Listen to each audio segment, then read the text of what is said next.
I want to start with Bill Wiggenhorn, who is with us for the first time.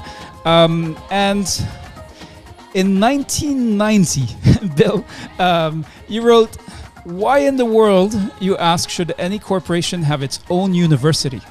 And you said your answer is a story of how you, at Motorola at the time, came to create one. And you described it as a kind of odyssey, a 10-year expedition full of well-meaning mistakes, heroic misapprehensions, and shocking discoveries. In part, you wrote, it's a slowly unfolding definition of education and change that shows why successful companies in today's business climate must not only train workers, but build educational systems. And then so this is an HBR article, you say we could have called it an educational resource facility, but who would that have electrified? So I met you, Bill, when you visited Geneva in 2013. It's hard to describe the dialogue that you and I had. I was trying to figure out how to build a new kind of organization, what ultimately became the Geneva Learning Foundation. It's one of a few times in my life that the intensity of the conversation made me have dreams about it that night. I'm just curious, what is your recollection of that initial meeting? And was there anything that surprised you when we first met? Well, I remember the meeting very well because we were talking about a type of an organization that you were dreaming of that was totally different than anything I'd come across. And also shortly after that meeting, you took me to, I think it was the Red Cross, Red Crescent session where you had students from all over the world participating in a session on a particular training topic. And that was really one of the first times where I'd seen technology used that way. But, you know, kind of the slogan back when we started the university came from our CEO. He said, if you think training and education is expensive, try ignorance.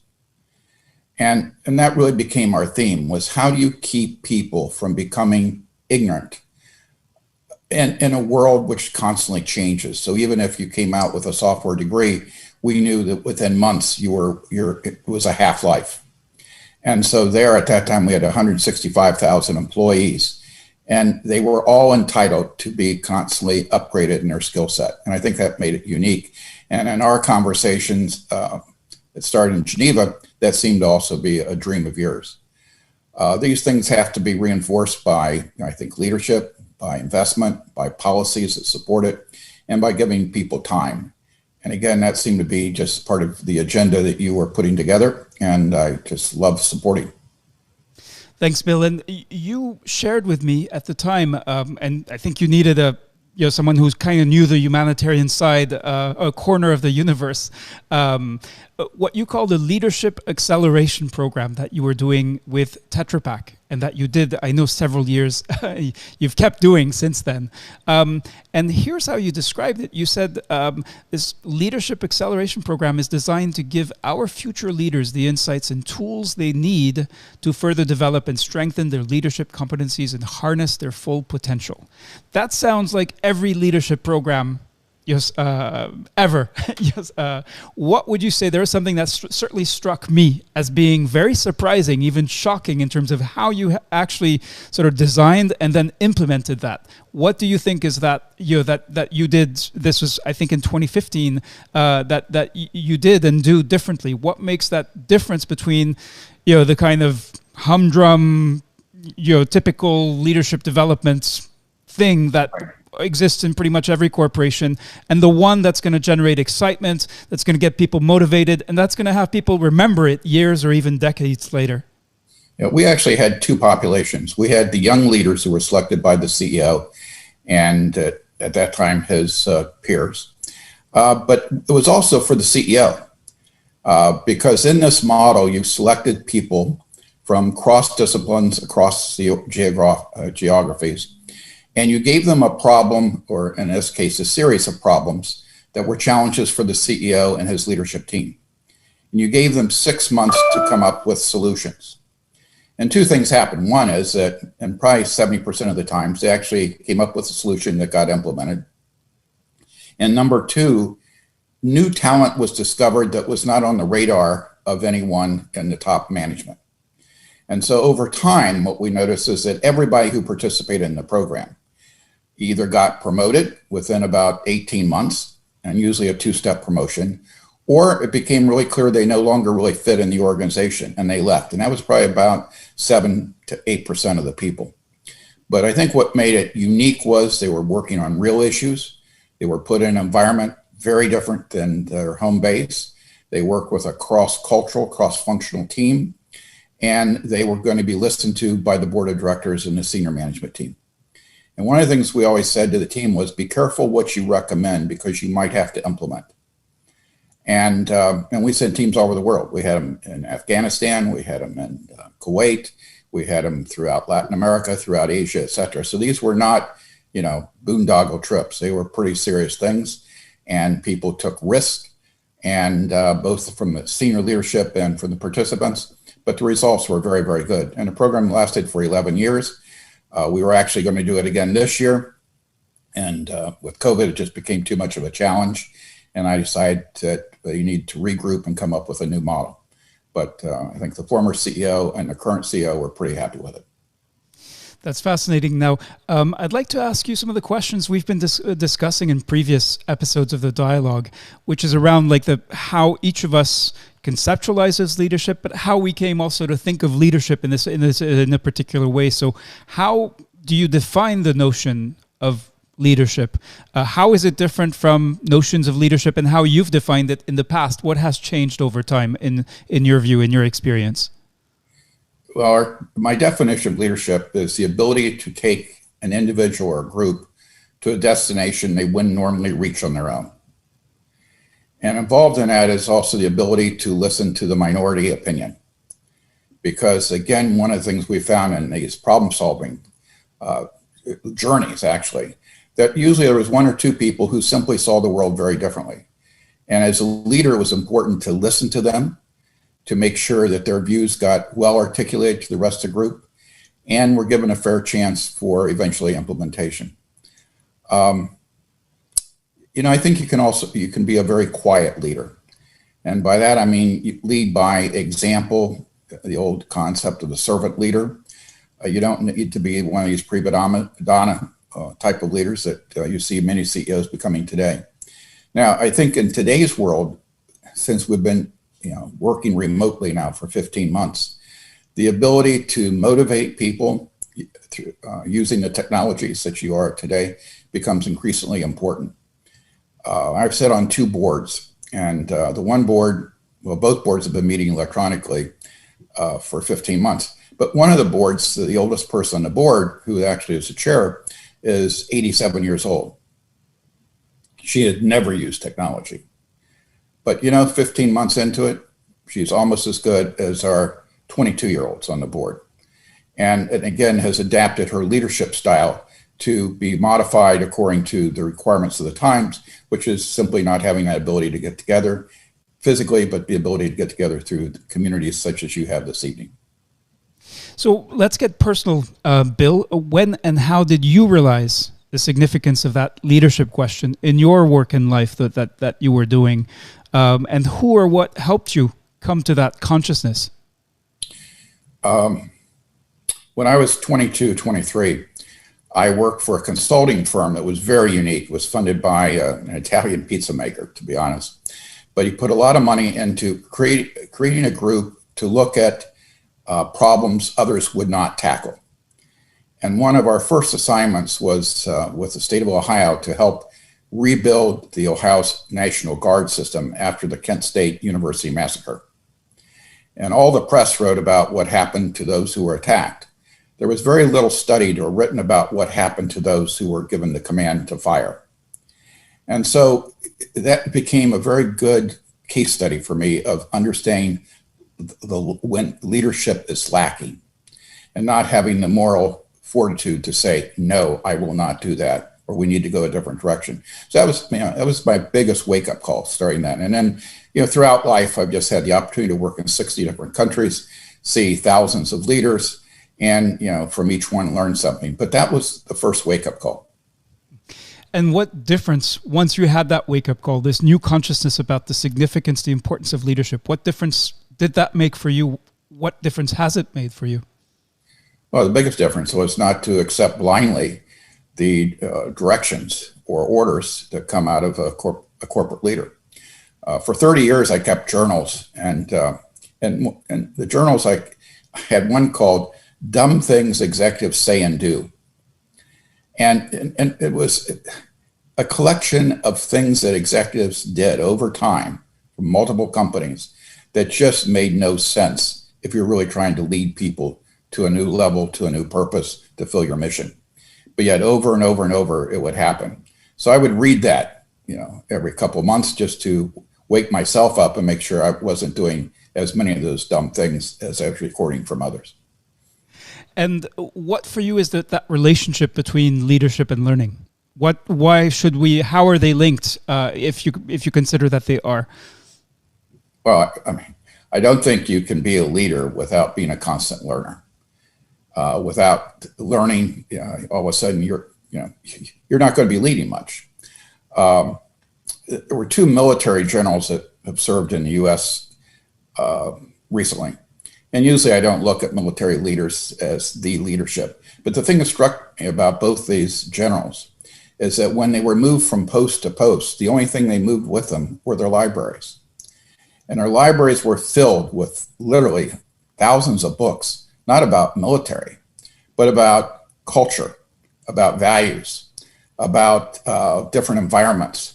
And from that, they developed their own kind of leadership philosophy, and developed their next generation leadership skills. And I think we all need to do that. Thank you, Bill Wiggenhorn. I now want to turn to some of the key contributors in the room to hear.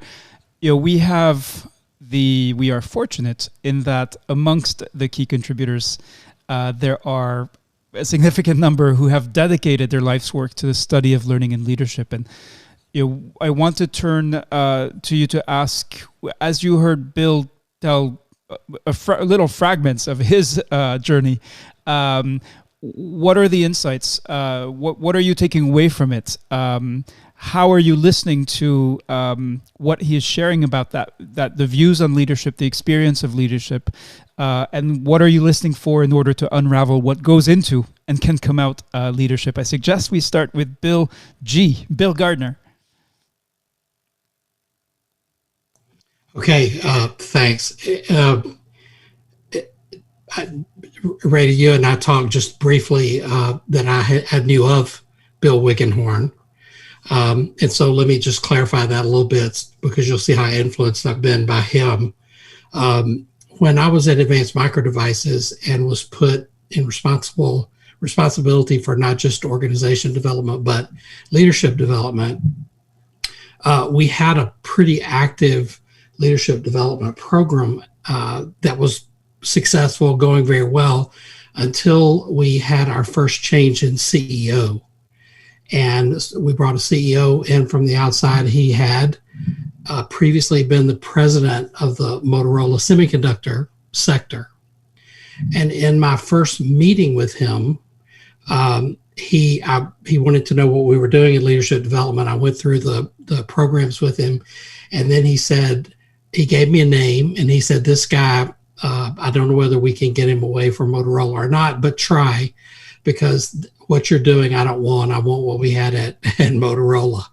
And so I basically hired a manager from Motorola who came over and designed and implemented our leadership programs for the rest of the time that I was there.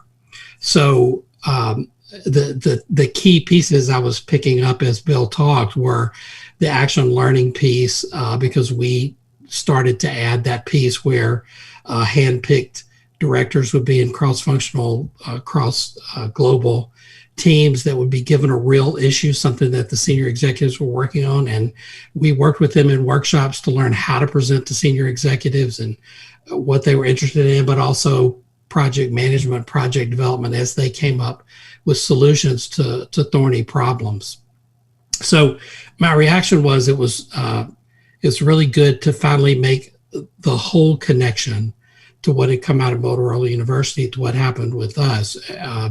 A large part of my success in that organization came from following that model. And I will say that CEO, when he kicked off each one of our leadership programs, He always told the story of the fact that here, after all these years in the business, he stayed in touch with every one of the people in his cohort that went through those workshops. And he said, I stayed at Motorola. A lot of people went to other companies.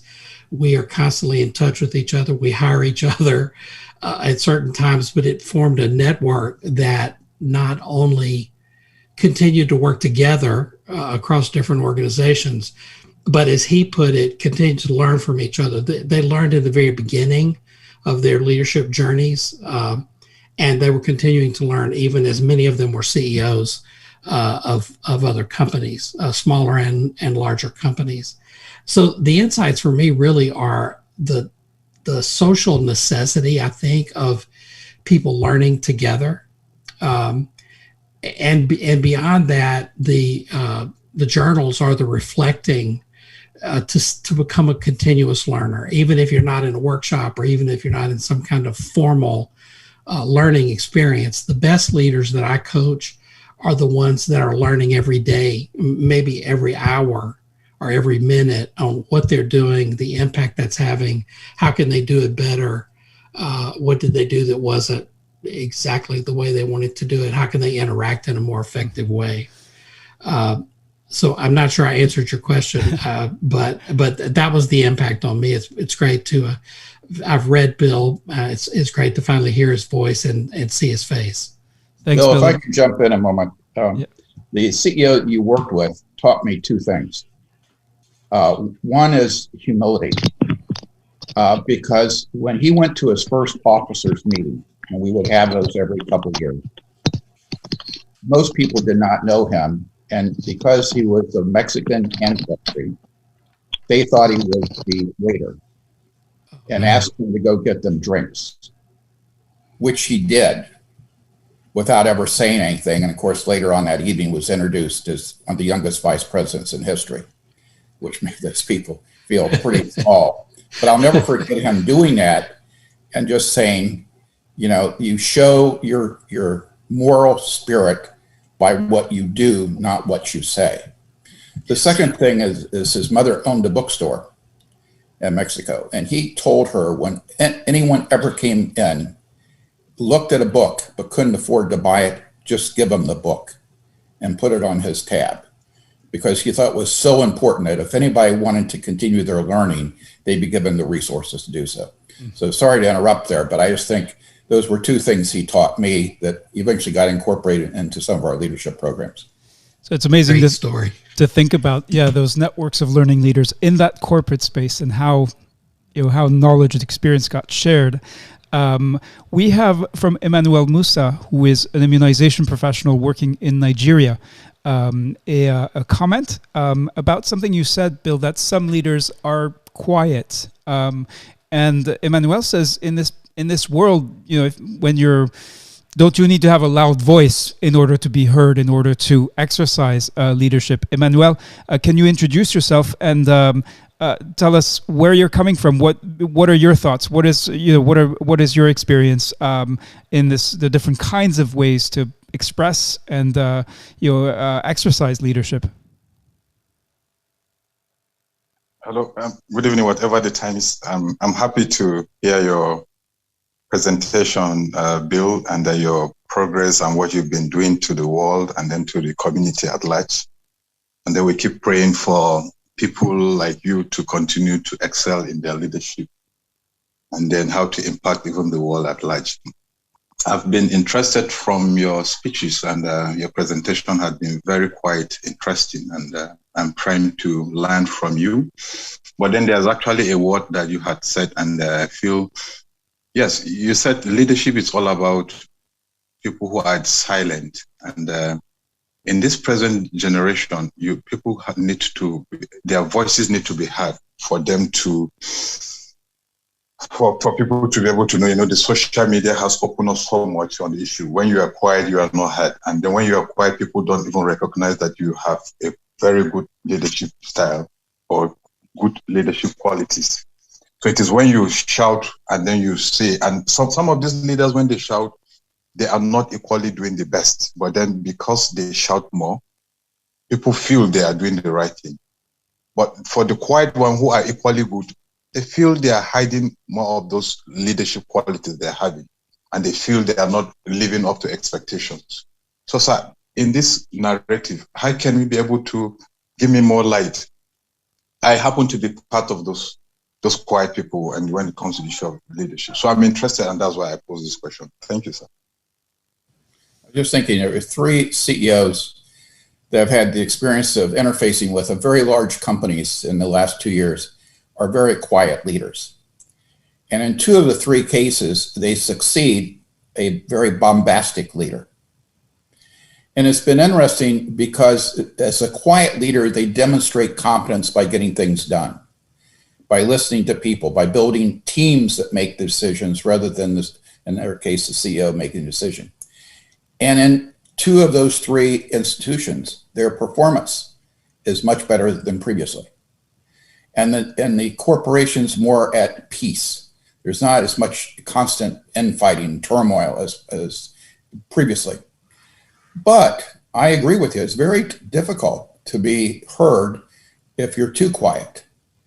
But your quietness can be very loud by the results that you provide. One of the executives, he's a CFO that my wife has coached. And when we started coaching him 10 years ago, he was kind of a junior executive. And one of the things that he learned is that in every meeting, he didn't have to say a lot, but he had to say something of consequence. And he had to step out of his comfort zone and take assignments that normally he would have avoided. And to get the feedback from the peers around him who respected him. And so, as I said, today he is CFO, Executive Vice President of a major firm. He is still a very quiet 6'5" giant. But people listen to him because he listens to them. So, and in different cultures, I know it's different. I worked for a while in Lagos, Nigeria. And I remember that, it's pretty vocal people. And at our town hall meetings, and this was with Rank Xerox, you had to shout to get your word across. But at the end of the day, it was those who perform who were recognized as the leaders. And I think, at least the people I deal with, most of them are what I would call the quiet servant type of leader, and those are the ones I enjoy being around. Thanks, Bill.